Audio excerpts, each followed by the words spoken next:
Hi, everyone. We are here with Pink Table Talk. And I'm so excited to be here during the summer. I feel it's really, really good. I feel like if you're experiencing this heat wave, please stay safe and make sure you're drinking lots of water. But here today, we're going to talk about the Touch team. So first, I want to give everyone a chance to introduce themselves and then we'll get started. And let me close my email. No. I go first. Go for it. Hi, I'm Christine. I am the current executive assistant for Ricky Fairley, aka the Get Ish Done ambassador for Touch, but I'll be soon leaving. So we're passing the torch on to bigger and better Uza. Bigger and better. Hi, everyone. My name is Uza. I'm going to be the new Christine, Ricky's new executive assistant. Love it. And Dr. Candace, of course, my amazing co-host who does this with me every month. Thank you so much for being here again. Of course. Hi, everyone. I'm Dr. Candace Thompson. I'm a breast surgeon at Stanford Healthcare, and I am the co-host here at Pink Table Talk, and I'm happy to be here as always. Love it. Love it. So as always, I too like to go through our website and our resources and take a second to watch our video because, again, we are here representing the Love of My Girls campaign, which is a campaign really about empowering, educating, and equipping young Black women with the tools that they need to be a larger part of the conversation with their doctors and begin their breast health journey now. So I'm going to go ahead and share my screen. And then we can check it out. Oh, I want to share my screen and make sure I can play sound. So I'm going to try that one more time. Awesome. Thank you guys for your patience. So here's our really, really fun website. If you were on it recently, it was down a couple weeks ago, so make sure to go back and check it out. And here you can see our lovely video, which kind of just explains Love of My Girls in a nutshell. So let's check this out for a hot sec.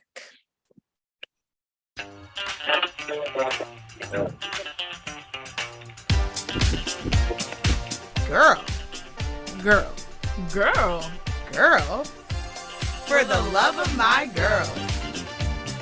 Black women under 35 get breast cancer at 2 times the rate of white women.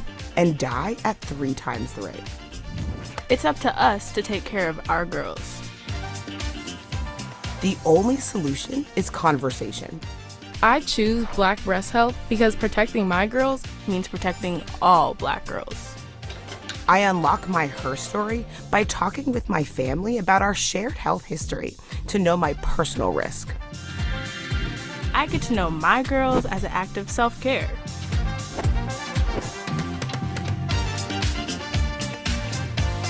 Are you ready to get in touch with your girls? Visit loveofmygirls.org to get in touch with your girls.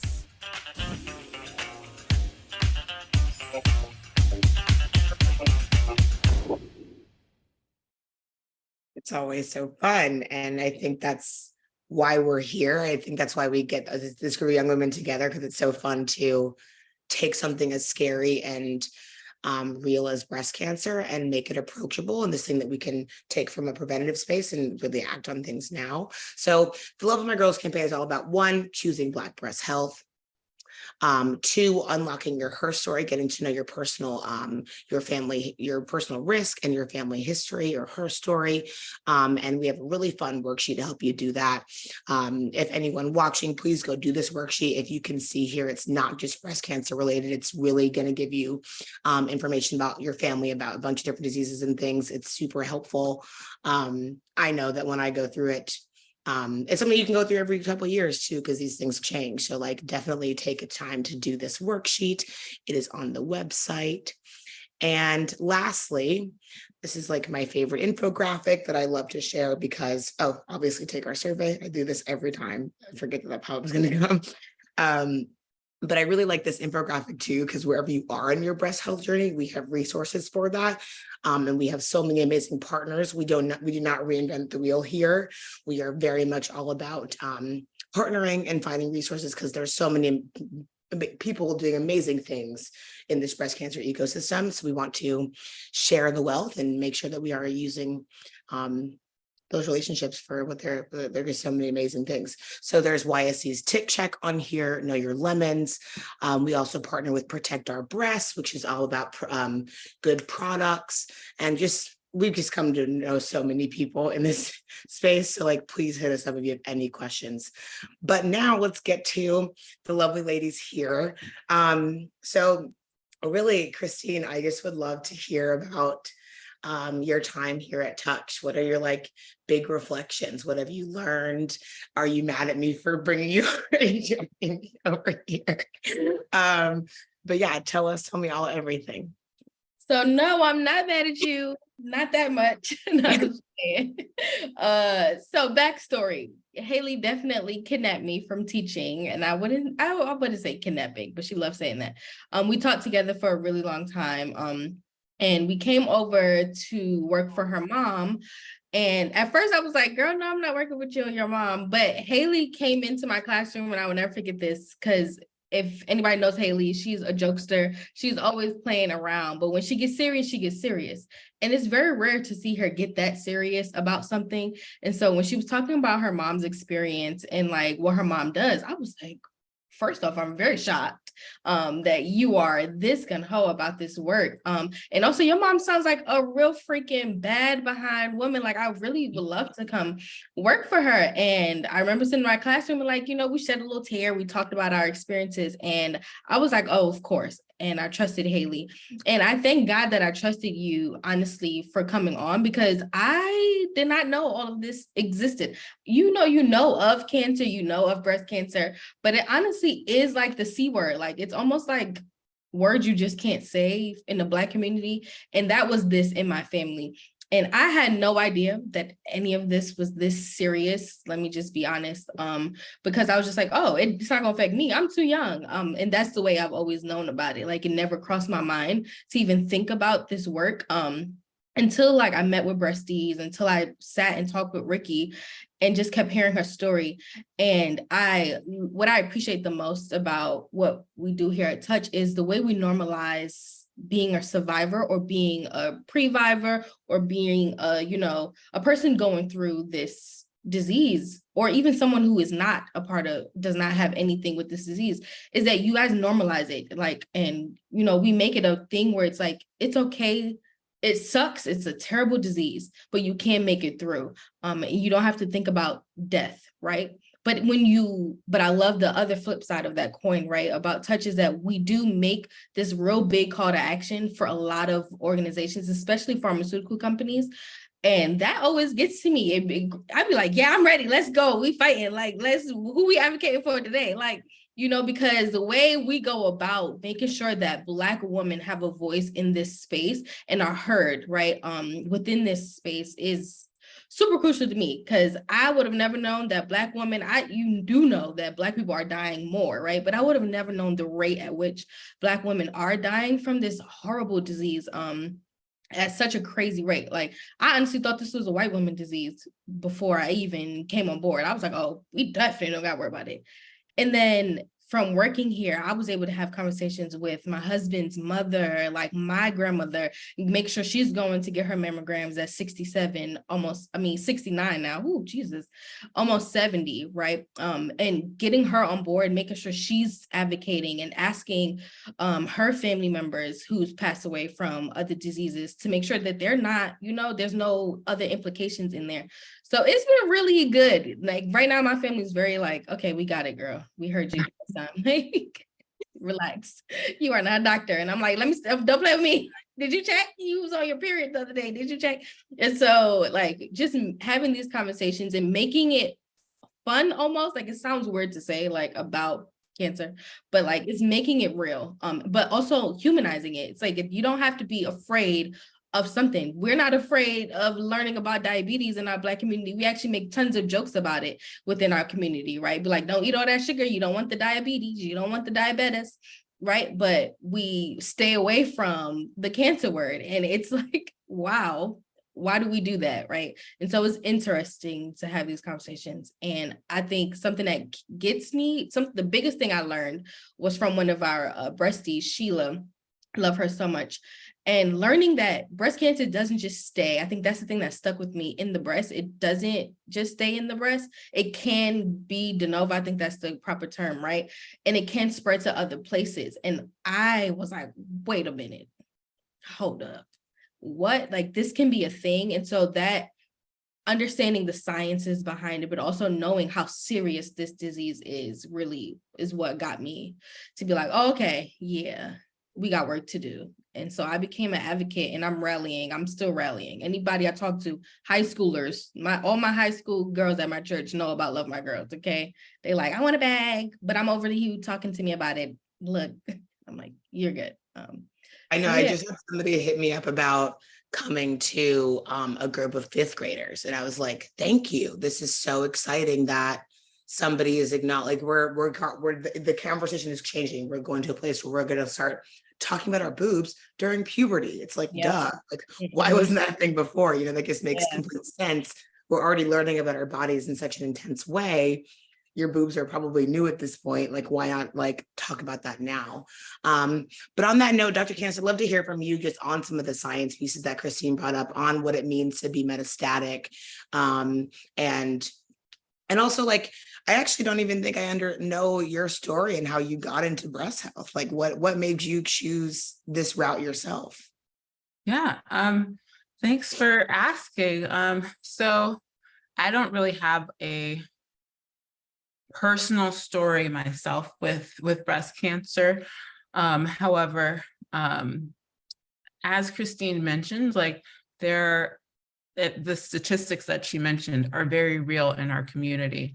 And the statistics that are in the lovely video that you all have is really on point. So Black women under the age of 35 are twice as likely to get diagnosed from breast cancer. So throughout like my formative years, I guess, in med school and residency, I did know some women, unfortunately, who were African-American, a few friends, one classmate who was actually diagnosed with breast cancer, one of which survived and the other which did not. And it was just astounding to like realize that that was the reality right now. And then just going through my training, I always sort of gravitated more towards cancer patients, wanting to help cancer patients and work with them. As far as breast cancer, I feel like it's an area that I'm really passionate about because of those who I've known who have struggled and dealt with the disease. And I wanted to help get the word out. And that's why I partnered with you all at Touch in order to educate the Bay Area and the East Bay about Black breast health. So it's something that I really am passionate about and wanted to just be able to educate people on, because like Christine was saying, like, people just don't know about these statistics. They think that it's not going to affect them. It doesn't affect our community, when in actuality, it affects our community the worst out of all minority communities. So that's sort of why I really got into things. Love it. Thank you. And Uza, thank you for joining the team. I'm really, really excited you're here. I will say it's going to be hard. I have not worked without Christine in about over 4 years now, which is kind of crazy to say out loud. But meeting you last weekend, you were such a joy. You jumped right in. You're like, how can I help? Where's your mom? She's got to be on stage now. What's the video? Like, you're kind of getting the thing. And honestly, Christine and I, our first day at work was at Essence Festival, and it's something very similar. So it was kind of, I wanted you to be there last Saturday because it was nice to throw you in. It's how we learn, and it's how the best way to learn in this space, to just like jump right in and get to know so many main players. You met Val Blackwell and our new screening people. So anyways, tell us why you were interested in coming to the Touch team, and anything that you have related to breast health in your story. Yes, thank you guys for bringing me on. It feels like such an honor to be surrounded by Black women who are powerful and trying to make a change in the world. It's amazing. And for Christine, I keep telling her I wish there was a way she could stay on the team, because I know that I would love working with her too. But I know we'll see you around. But my story, my mother had cancer, not breast cancer, she had thyroid cancer. So that was kind of like my first introduction to it. Very scary. Had no idea what was going on, in and out of the hospital. But luckily she beat it. And then right now, actually the same week that I was working on becoming a part of your team, I found out that someone who was like a mother to me, really started off as a neighbor, but became one, a part of the village that raised me. She's been battling breast cancer. She was given 2 years at first, and it's been 10 years. So it's kind of like Ricky. Yeah, so she's really been fighting. She's one of the strongest women I know. She has 4 beautiful daughters, and they are all her amazing supporters. And, she's adopted me as well. So I actually found out that it has spread for her. I found out the same week that I spoke with you guys. So it really felt like I was being sent to you.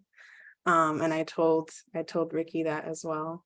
And I'm just really happy to be a part of such a beautiful mission, and really looking to make a difference in the community. We're very lucky to have you, and it is serendipitous in that moment to that happened. And I do think that those moments are important. You have to pay attention to those times, when you see things correlate in your life, because it could become really awesome. Dr. Candace, though, that's the second time now that we've and just to come back, and we are referencing my mom a lot. My mom is an almost 12-year survivor, similar to the story that you just said. She was told she had 2 years to live, and it was like, what does that even mean? Is that all you're going to give me? And so, Dr. Candace, I want to ask you, what is it a good practice to tell somebody how long they have to live? Is that okay? Is that I feel like it happened a little less now from what I hear in the breast experience, but tell me more. Yeah.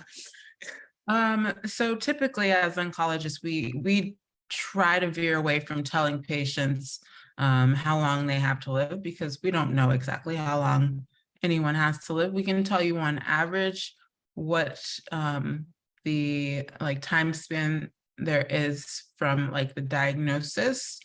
So I think sometimes if patients probe, then that's what we will cite. It's the average time from that diagnosis. But with the way that science is evolving and medicine is evolving and all of the newer trials and medications that we have, it's sort of hard to predict exactly how long or how short someone will live, or whether or not they will respond to their therapy. So we definitely try not to say oh, you have a few months left, especially in the case of breast cancer. So I don't know why we did that in the past, but we're definitely veering towards not doing that currently. But we will give you averages on the average time span if repeatedly asked sometimes. That's fair. Christina, it looked like you had comments. No, I was like, oh, thank God. Yeah, because that's scary. Can you imagine? I'm just thinking, empathizing, putting myself in the shoes of a patient. That's something hard to hear. It's like I only have 2 years to live, or a couple months to live.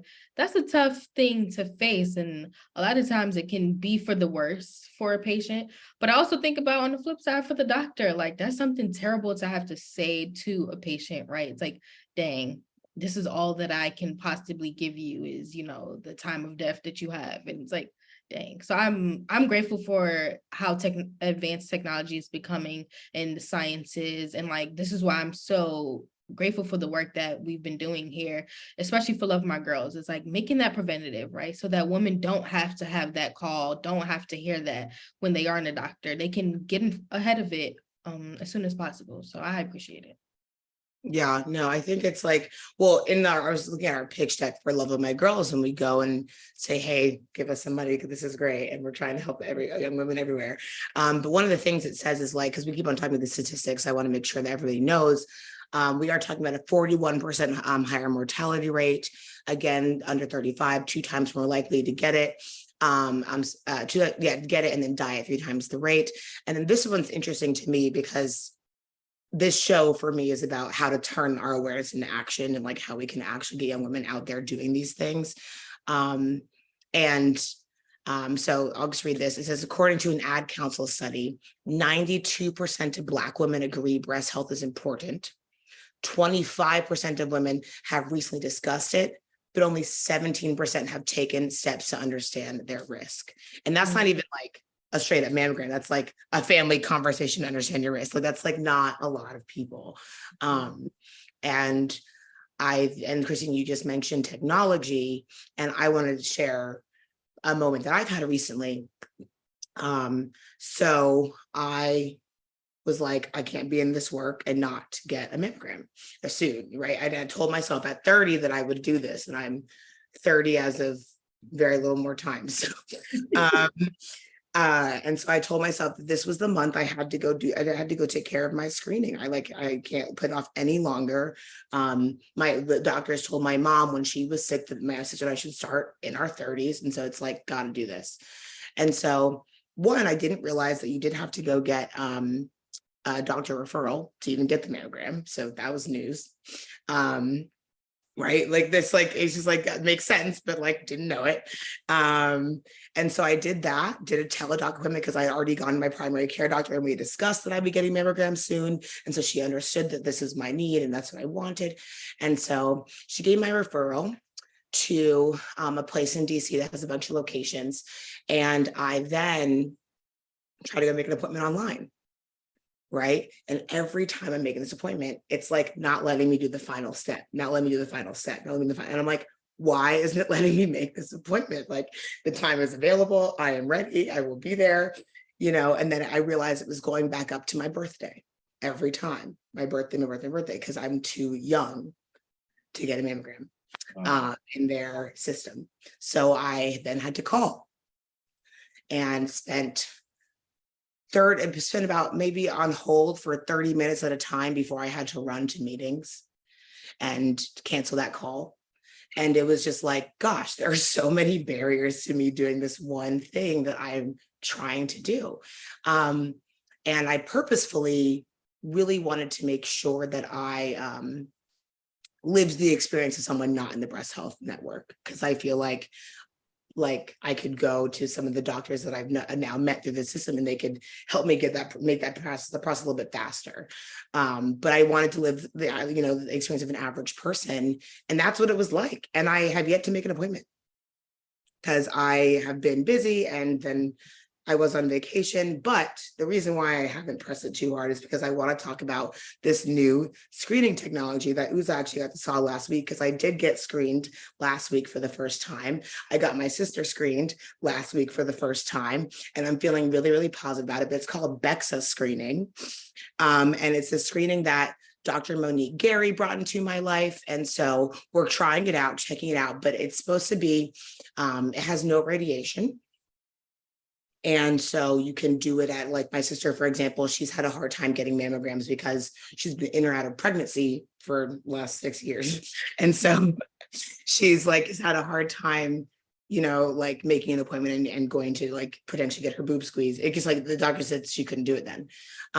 So anyways, this new screening technology, it seems pretty cool. I'm really excited about working with them and getting them some more data on Black women's boobs so we can like make sure this is real and it works. But so far it's detecting more things than the mammogram is. And so I will still go get screened regardless. I will go get a 3D mammogram, but it's still really important to acknowledge the new technology coming out and the science behind this, and trying to just do everything you can to make sure your breast health journey is amazing. But Dr. Candace, tell me more about some screening protocols, because I think that it's important for us to, again, leave here with action items. And then let's talk about in general what advocacy looks like for us moving forward. But yeah, tell me more about screenings and mammograms and 3D mammography and the difference between them and all that good stuff. Sure. First, I just want to comment on like your journey to getting screening and commemorate you for all that you did, because I mean, it should not be that hard to just get a mammogram, especially when you already have an order and everything. And that really speaks to like what we have to go through. And there's a lot that needs to be changed, obviously, within certain medical entities, but I'm glad that you were able to get screening. I just wish that it wasn't that difficult. So I guess for the different types of screening, so the BEXA scan that you had done, I think I saw it at one of the conferences I was at recently. It's like a handheld machine. It does like a whole breast ultrasound basically of your Yeah, breast. it feels like it's the same, like feeling like an ultrasound. Yeah. But it apparently doesn't have radiation, so like it's a safer thing. But if they see something then on the spot, they will pull out the ultrasound technology and do that afterwards. Okay, cool. Yeah, so I guess they're still working on all of that, though. That should not replace your annual mammograms, technically. So for screening, I tell everyone, and I know Ricky is really, really passionate about this, especially for Black women, since there were the new updates by the U.S. Preventative Task Force, is to start mammograms at age 40. We know that that is flawed, though, for women who are high risk. So the NCCN says that women should get a risk stratification in order to see whether or not you're high risk starting at age 25. And then if you're considered high risk, then you would start getting mammograms sooner than age 40. In addition to that, if you have a family history, a strong family history, then it's really important for you to get that risk stratification at the age of 25.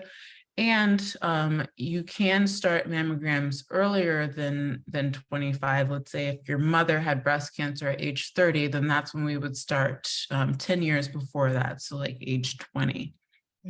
So it's really important to know your family history. As everyone was saying, there's a great, the worksheet that Hayley showed at the beginning. I really encourage anyone watching to do that. Give it to your cousins, your friends, talk about it at the dinner table, and just really know your history so that you can come to your doctor equipped with the information.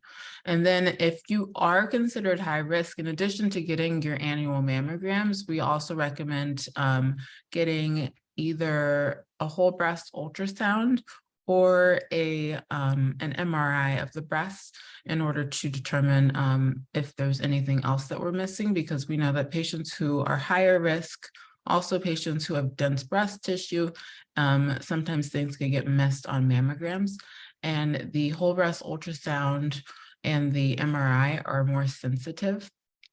So I would definitely recommend adding those on in addition to the annual mammograms. Awesome. Just another clarifying question too, because again, I love having you here so I can pick your brain, because you say things I'm like, oh, I need to know more about this. But does being Black inherently mean that you're at a higher risk? Being Black inherently, technically, does not necessarily mean that you're at higher risk. There's sort of like a spectrum for the African diaspora, as we know. We know that those who have ancestry from sub-Saharan Africa have higher risks of, whenever they do get breast cancer, of getting triple negative breast cancer. And then, like the statistics all show, Black women are at higher risk in general for increased mortality when we're diagnosed, and higher risk of being diagnosed under the age of 40. But just being Black inherently is not at higher risk. The statistics show that we, on average, across like the board, have around the same diagnosis of breast cancer. It's just when we get it, it's worse. Yeah, that makes sense. And we're getting it younger too, which is why there are issues with the screening ages, which is why it's really important to get a risk assessment at an early age. Yeah, no, if anyone knows my mom, when they did lower the age, she was like, that's not enough. We have to do more. Like, and we And were they all like, are trying to do more. I mean, they are trying to have more diversity on these committees that are making up these rules. So that is encouraging. But yes, we do need to do more, but yeah, we gotta, but we were like, it's Baby okay, steps. progress, yeah, baby steps.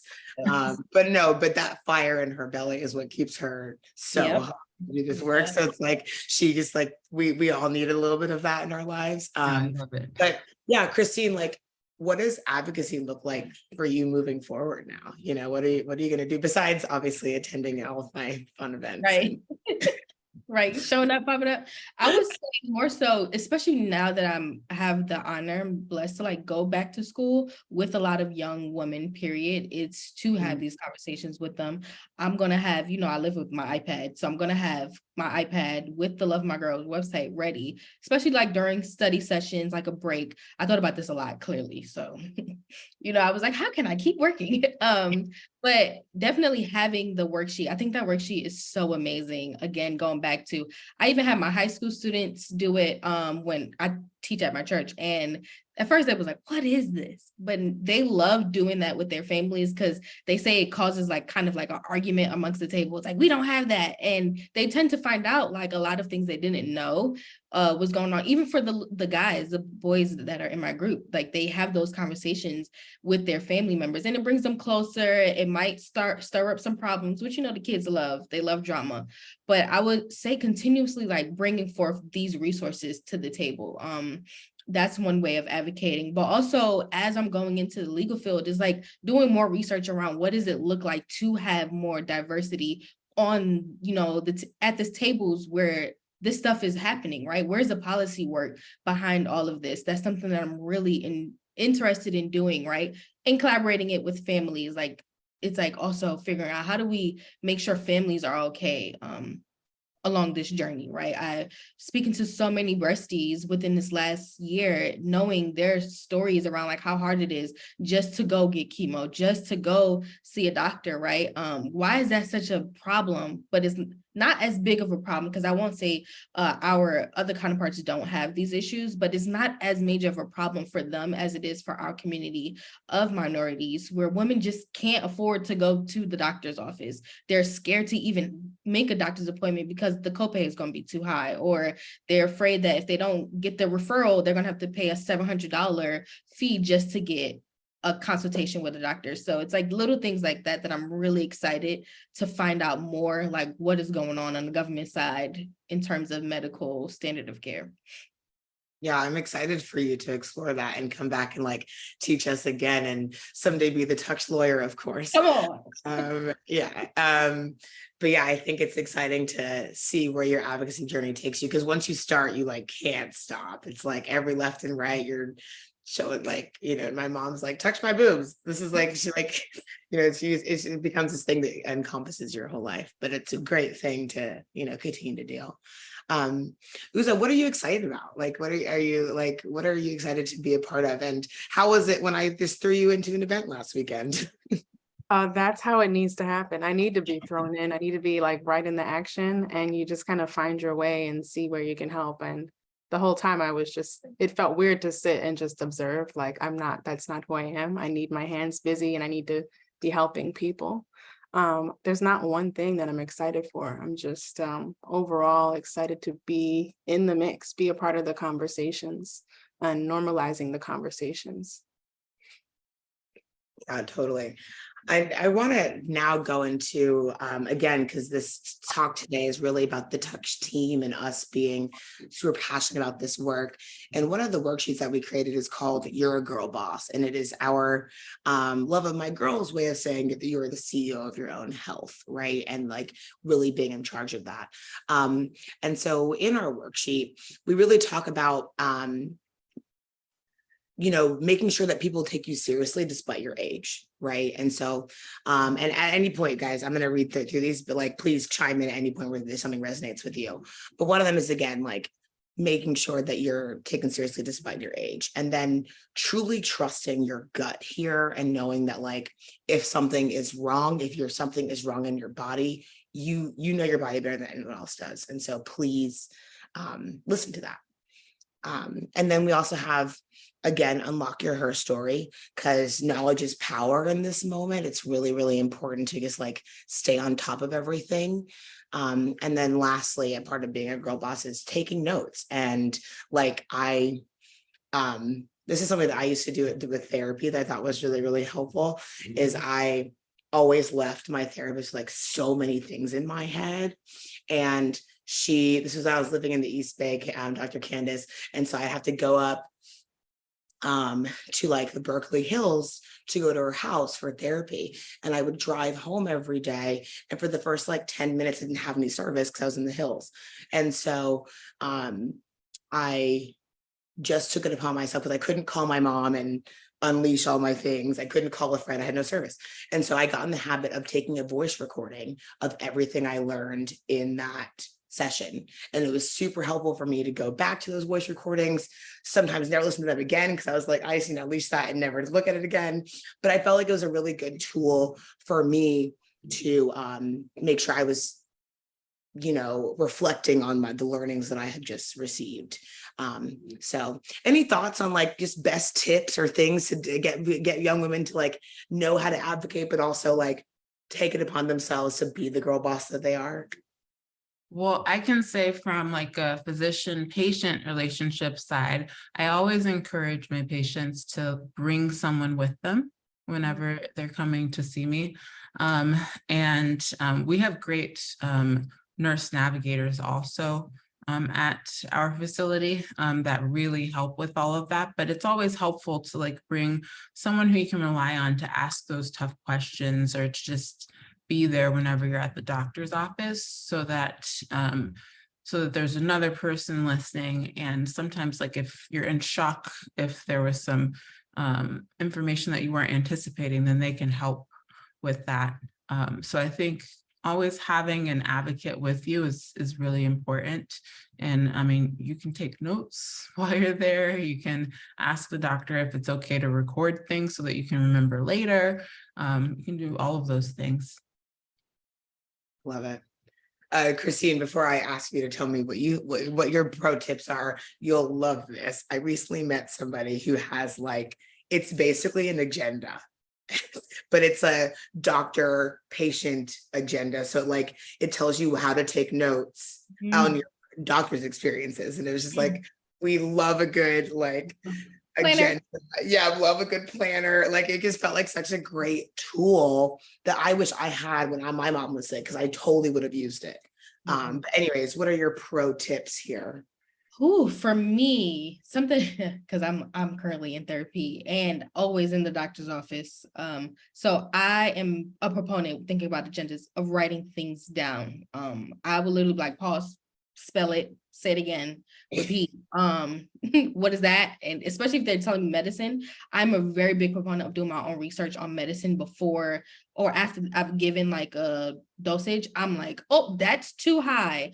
In a personal experience, I suffer really bad from sinus and allergies, and my history with antibiotics is crazy. And so my doctor, primary care doctor, he was so shocked. I was able to tell him all the symptoms I was having, give him medical words to describe the symptoms I was having, and all the different medicines I was taking, and the dosage that I know my body is comfortable with versus what I know he's going to tell me. And so he started me off on this antibiotic, and he was oh, we're going to start you off on 450. And I was just no.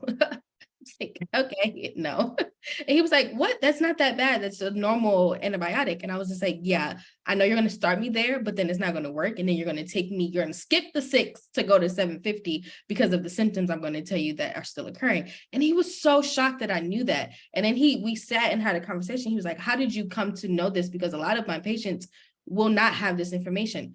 I said, it took me a while to get to this place, but one thing I had to do was I went around and I started asking people, does this make sense to take this much medicine for me. I went to a herbalist. I went to my grandmother who was a home health nurse. I spoke to doctor friends, and then I even did my own Dr. Google research. And I came to the consensus that like, whoa, I'm not going to take that 750 milligram antibiotic because you're going to try and kill me. And I know the side effects. I'm not trying to die. But I know that you understand the science behind it, and the risks that you're giving me are scary. And so I want to be comfortable with letting you know that I'm not okay with taking that much dosage. And so here's what we're going to do. Let's find a good balance in between. And so again, like writing things down so that way you can have that information later on. Go to Google, go to a third party, go to another doctor. I am big on ZocDoc. Like, I think I've been to every doctor that can possibly happen in my area on ZocDoc, because I'm not just going to take one answer for it. I'm going to go find another opinion. Because I just, being in this work, I realized like you need more than one resource unless you have a really good trusted, and that's not to toot our own horn here at Touch, but we have some really great doctors, like Dr. Candace, Dr. Mo, right? Dr. Sherry Prentice, like some amazing doctors. And knowing that I'm going to have y'all, I ain't reach out to y'all yet, but you know, I'm going to have you when I need you to reach out to, is really phenomenal to know that you will be my second opinion as a doctor. So yeah, writing it down and fighting for yourself, doing your own research. No, I love that that's you trusting your gut. That's you saying like something's off here. I don't know if it's too much, too little, whatever, but something's off, right? And so it's like, because I love my mom's new line that she doesn't play a doctor on TV. I actually think that's great. But because we're, you know, us advocates aren't doctors, it's really important to go get that second opinion. And so Uza, I really want to come to you and know your tip advice. Before that, I want to ask Dr. Candace, do you get offended if someone asks for a second opinion after talking to you? You know what I mean? Like, is that offensive, or is it like, no, it's expected, this is normal? You know, how do you feel about that as a doctor? Yeah, I don't get offended if someone asks for a second opinion. I think I encourage it sometimes, especially for patients who like have a lot of questions or who just really want reassurance. It's like, hey, go talk to this doctor because I know that they're probably going to agree. And I think it's really important, like you go get a second opinion whenever you're going to like buy a house or like do something. So why would you not get a second opinion when it's your body? So I don't get offended at all. I think what's important, the most important thing is for the patient to feel comfortable with who they are having like treat them. So if they don't feel comfortable in any way, then it's really important that they do. And it's really important that you feel comfortable when you're a patient so that you can get the best care possible. There are actually studies showing that like whenever patients feel more comfortable, their outcomes are actually better. So I would encourage anyone who doesn't feel comfortable with their doctor to find one that you feel comfortable with, if that's possible. Yeah, I mean, it makes encourage so it. much sense. It makes so much sense. And I think too, it's like that second opinion. But Christine, I also love the moment of like going to talk to your girlfriends or something too, because like how so many like things that feel normal, like that, like you're like, oh my God, this is weird. And it's like, actually, my friend is going through the same thing. Like her period was like a week late too, and she wasn't pregnant. Like just so many little things that happen in our bodies as women that you're just like, oh, I wish that's actually completely normal. I too am like, my skin is dry at this time, you know, whatever it is, just like so many little things that you get to normalize just because like, oh, this is just the season, or I thought this was just me and it wasn't. And so I think it's, go get those doctor's opinions, talk to your family, talk to your friends, because in your family too, you might like, my mom's like, oh, that happened to me all the time when it was your age. You know what I mean? It's like those moments where it's like, oh my gosh, this is normal. I am okay. Like I am not you single yourself out sometimes in these moments when it's like, no, this is normal. Boobs are normal. Right. And so Uzai, obviously you are joining this team, so you are an automatic girl boss. So like, what does a girl boss look like for you in terms of like advocating for yourself, or, you know, just knowing how to navigate this system? Advocating for myself definitely looks like a lot of journaling. I'm a big fan of journaling. I have different journals for different things. I have kind of like an empowerment, like guided journal where it will ask you like, what have you done for self-care today? So things like Christine that. are like, yes, yes, yes. Right. Yeah. So I think that's definitely important.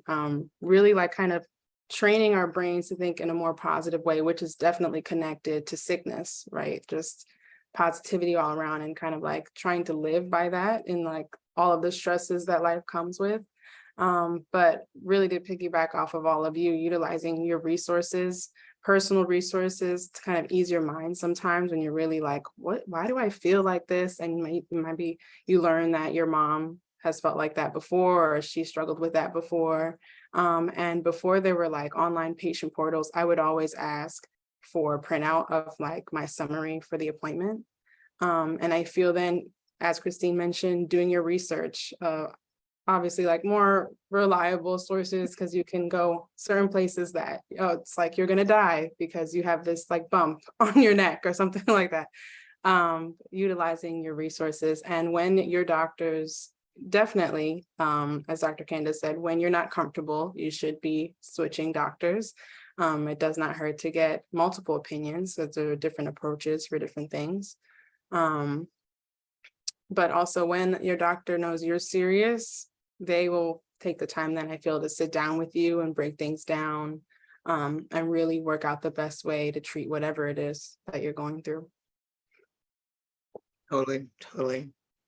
Thank you guys for doing this. I love these conversations that always get so good and just like honest, because I think that what we can do is open the honesty and open these channels so that these conversations become more normal for us, more normal for our families.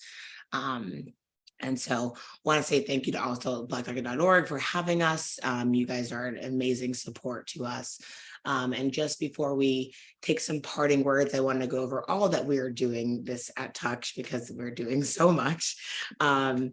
We have a couple different Instagram live series. My Monthly Moment is one. I'll be looking at all of you guys to join me at some point on that as well, because it should be everyone, not just me, because it's all about getting to know your girls into your routine.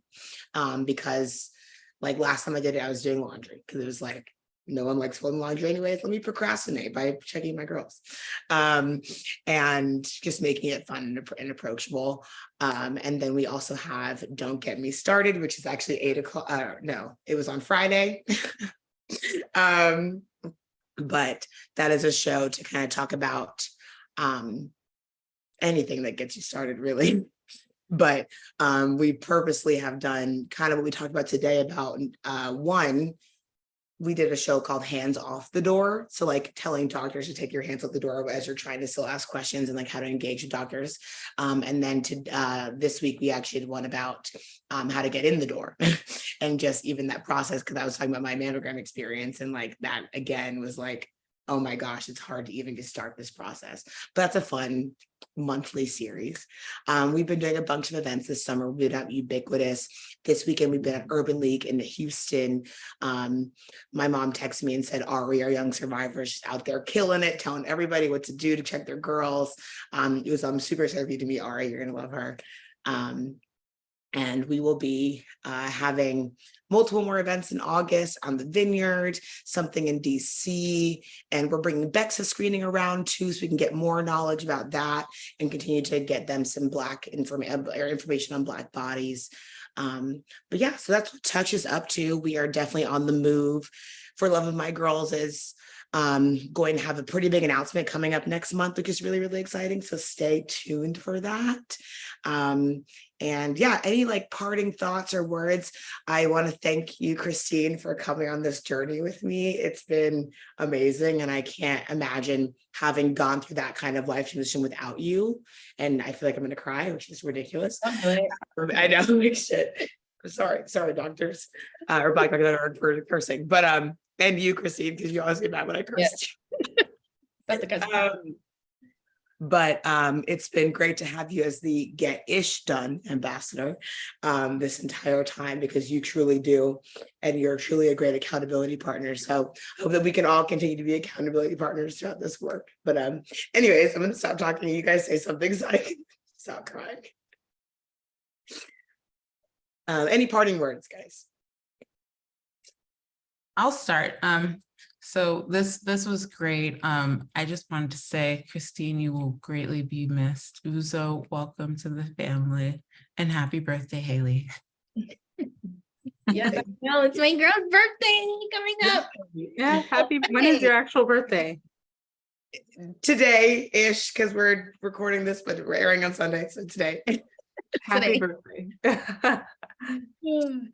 But parting words. One, Hayley, you know I love you dearly, and I would not be able to do this without you. But I'm not gonna do it. So you're welcome. But I would definitely say two things. Don't take it as if you're doing your own research, as if you can't trust your doctor or the very first doctor that you have. I've had some amazing doctors in my line. The only reason why I've done my own research is because I've had such amazing doctors in my line of going to doctors' offices that I do know when I cannot trust one. But 9 times out of 10, you can trust the person you have. They went through medical school, right? So trust them, trust their opinion, but that doesn't mean you cannot advocate for yourself because they're busy, right? They have millions. That's me being very dramatic, but it seems like it. So many patients, right? That they're dealing with. And so sometimes mistakes happen. But I would say definitely continue to advocate for yourself, not just to fight a doctor, but to also hold yourself accountable in that line, because you need to know your own health as well, because you can't always run to a doctor every single time. So it's important to know your own health. And the second thing I would say is to definitely, for all the young girls out there, it's to get to know your body. It's not weird. It's not something that you should, it's not a stigma, right? I think about this whole breastfeeding movement for moms and just how they're doing such an amazing job of normalizing that it's okay to breastfeed as a mother. And it's the same thing as a young person. It is okay to know your body, know what it looks like when you're on your cycle, know what it looks like when your boobs just don't feel right. It's okay to ask doctors questions, right? I for one, I'm not a doctor, but I do have a lot of friends who are like, we love when you guys come to us with questions. Like, it makes us think like, wow, you're doing that work. Like, yes, you want to know more for your health, and that's their whole mission, right? So don't be afraid to get to know your body. Again, it's not weird. Even if you are high school or middle schooler watching this, right? Get to know your body for what it is. Don't take what someone else is telling you about their body as Bible for what your body is to go through. Understand the signs and symptoms that your body undergoes. Totally. Yeah. And have your partner get to know your body, I love that part, but I know blackdoctor.org, so I keep it clean. Right. And Uza, yeah, what are your parting thoughts? Thank you so much for having me. It was a pleasure meeting you, Dr. Candace, and being a part of this conversation. I look forward to more. And off of what everyone else was saying, really listen to your body. If something feels off, it probably is. So look into it. Yeah. Our next show is actually going to be, Dr. Tessa, we talked about it briefly, but I think we decided that it's going to be about young moms and pregnancy and that journey and your breast health there. So I think we're going to really touch on that in August, which will be around Dr. Candace's birthday. So we'll celebrate another birthday next month and bring to you guys some more information about Black breast health. And thank you guys for listening. So I shall stop recording now.